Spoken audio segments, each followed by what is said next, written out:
Greetings and thank you for watching today.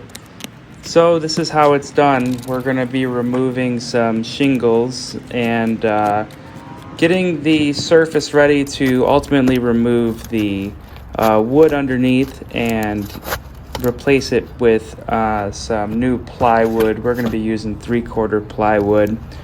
But in this video, we're mainly going to focus on the removal of the shingles, the ice and water shield, the flashing, everything that is basically on top of the decking of the roof. It's a messy job. It's backbreaking, but it's really not that bad once you get the hang of it and get the motions of how to use the tools.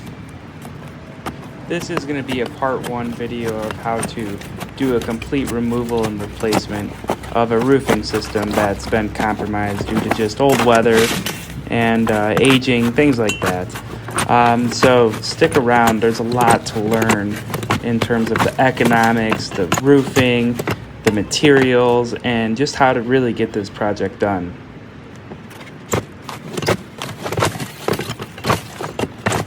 Right away, I'm going to let you know some mistakes I made that I wish I had not of, before getting into the actual removal.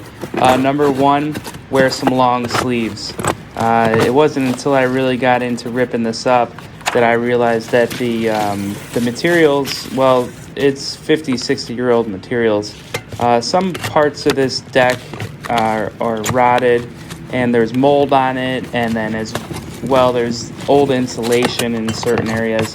So by the time I was done doing this, I really wished I wore some long sleeves. Same thing with your gloves. Put a good pair of gloves on. Oh, and very important, put at least an N95 dust mask on. You'll be glad that you did. It's well worth it. Now, another topic that we need to cover is safety. It's very important that you wear a harness when you do this. Sure, I started the project, removing where I needed to get this safety anchor in place. You'll notice that I'm putting the actual screws into the roof joists. You don't want to just screw this directly down into the decking board, because if you do fall, it'll probably just split the board in half. So make sure you go into the actual studs. This is letting us put 6 nails in. I feel pretty confident with it. Now, of course, there's other methods and things you could do to make it hold stronger and things like that, but this worked just fine for me. But there's, definitely other ways to anchor in for your safety harness. Now, you definitely want to hook up your safety harness. It's a must. I can't tell you how many times while working on this roof that I was glad I had that safety harness. Not only that, when you're on a steeper pitch like this, it really just helps to kind of pull up on the rope to help get your balance and things like that. So here I am ripping the roof off. It's taking a little bit extra time because there's 2 different layers, so there's a lot to remove. I notice when I get towards the end, towards the ice and water shield, it becomes sticky, so it's extra hard. The first 2 feet up or so where you see that ice shield, it's just all kind of glued. That's the old chimney. There it goes. I find it hard to believe that someone would even leave that thing up there as long as it was. It was totally rusted out. Horrible shape, water just leaking all over the place. So it was quite a relief to get that thing off. I've been looking at that for the last few months thinking, my God, I cannot wait till that is off the roof. As you could tell, the decking is in pretty horrible condition, especially where that chimney was. So all this is going to need to be replaced. We're going to replace it with 3/4 plywood, and looking forward to it. So as I was working here, I checked the weather earlier in the day.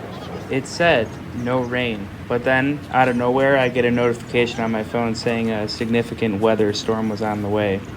I was actually planning on leaving this open for the night, so I kind of went into emergency mode here, seeing that I was going to have pretty much no other choice but to get this covered up before the rain started. So I grabbed my tarp, some 2x4s, and a nail gun. This way I could just cover up the best that I could. This leads me to another point. If you're going to do your roof, I would say make sure that you have enough tarping laying around so that in the event of a weather storm like this or some sort of emergency or who knows what, that you got the proper amount of coverage to actually get this roof covered. I thought I was good, but I was actually nowhere near where I needed to be. But I did the best I could with what I had, and just glad to get something over the roof. I've had a couple situations I've seen in the past where it starts raining, and especially on a roof like this with these big slats in between, there's spaces between the boards. It could cause a ton of damage. It could just destroy the whole house. No doubt about it, really. So yeah, I get my tarp spread out, and I use the 2x4s to kind of hold it down for the wind. And then I'm using the pass load nail. It's basically a framing nailer. It's run on gas, so it was good. I didn't need an air compressor or anything like that to get this put down. Now, I'm not sure if I'm just unlucky or what was going on, but all I knew was a storm was rolling in, and I had to do the best I could to get this covered up as quickly as possible. You'll see the trees start rolling here in the background, and I kind of go into panic mode a little bit. Not going to lie, it was getting pretty windy up there, and I was just waiting for something crazy to roll in. So I grabbed my underlayment, and there was big holes on the left-hand side. So I figured, okay, I got to get these at least covered because this is where all the water is going to go in, and this is where the appliances are. So I just let it roll out, covered it all up, felt pretty good about the water rolling off.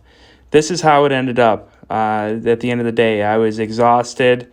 I had enough. A storm was rolling in. Luckily, it actually never rained because this would not have been good weatherproofing at all. It would have been better than nothing, but this is what it ended up looking like. So I called it a day at this point. I figured, you know what, there's a storm rolling in. I got all the shingles off. I got the chimney off. I would say it was pretty successful overall. So we're going to wake up first thing in the morning and just get all this wood pulled off, get the insulation pulled out of there. And we're going to basically resheet the entire thing, put a new vent up, and prepare it for the brand new shingles. Thanks for sticking with me.